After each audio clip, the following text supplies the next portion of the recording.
നമ്മുടെ കുട്ടികൾ പുറത്ത് പോയി കഴിഞ്ഞാൽ ജങ്ക് ഫുഡ്സ്, എവിടെ നിന്ന് പോയ ജങ്ക് ഫുഡ്സ്, നമ്മൾ അവർക്ക് ഗിഫ്റ്റായി കൊടുക്കുന്ന ജങ്ക് ഫുഡ്സ്, ഈ കൾച്ചർ ഇപ്പോൾ എങ്ങനെ ഒന്ന് മാറ്റിയെടുക്കുക? ഒരു കാര്യമേ ചെയ്യാനുള്ളൂ. നമ്മളെ കുട്ടികൾക്ക് എപ്പോഴും ഒരു ടാസ്ക് പൂർത്തീകരിക്കാനും അതിനൊരു ഗെയിം സ്പിരിറ്റ് കാണാൻ വളരെ ഇഷ്ടമാണല്ലോ.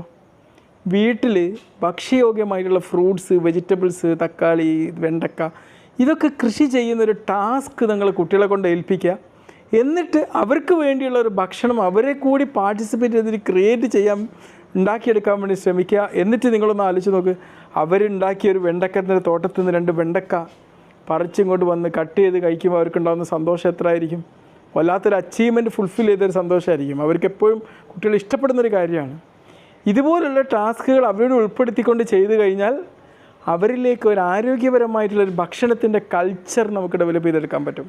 ജോർജ് വാഷിങ്ടൺ യൂണിവേഴ്സിറ്റിയിൽ നടന്ന ഒരു സ്റ്റഡിയിലൂടെയാണ് ഇതുപോലെ കുട്ടികളെ അവർക്ക് വേണ്ടിയുള്ള ഭക്ഷ്യവസ്തുക്കൾ, പച്ചക്കറികൾ, പഴങ്ങൾ, ഇതൊക്കെ കൾട്ടിവേറ്റ് ചെയ്ത് കൃഷി ചെയ്ത് അതുകൊണ്ട് കട്ട് ചെയ്ത് അവരെക്കൊണ്ട് തന്നെ ആ ഭക്ഷണം ഉണ്ടാക്കുന്ന പ്രോസസ്സിൻ്റെ ഭാഗമാക്കിയ കുട്ടികളിൽ ഇതുപോലെ ഒരു ഭക്ഷണത്തിൻ്റെ കൾച്ചർ, ഹെൽത്തി ആയിട്ടുള്ള ഫുഡിൻ്റെ കൾച്ചർ ഡെവലപ്പ് ചെയ്യാൻ പറ്റി എന്നുള്ളതാണ് ആ സ്റ്റഡി റിപ്പോർട്ട് നമ്മളെ ബോധിപ്പിക്കുന്നത്. ഈ സ്റ്റഡിയിൽ പങ്കെടുത്ത കുട്ടികൾക്ക് ആരോഗ്യപരമായിട്ടുള്ളൊരു ഭക്ഷണം പരീക്ഷിക്കാനും പുതിയതൊക്കെ ഡെവലപ്പ് ചെയ്തെടുക്കാനുമുള്ള ഒരു കൾച്ചർ ഡെവലപ്പായി എന്നാണ് ബോധിപ്പിക്കുന്നത്.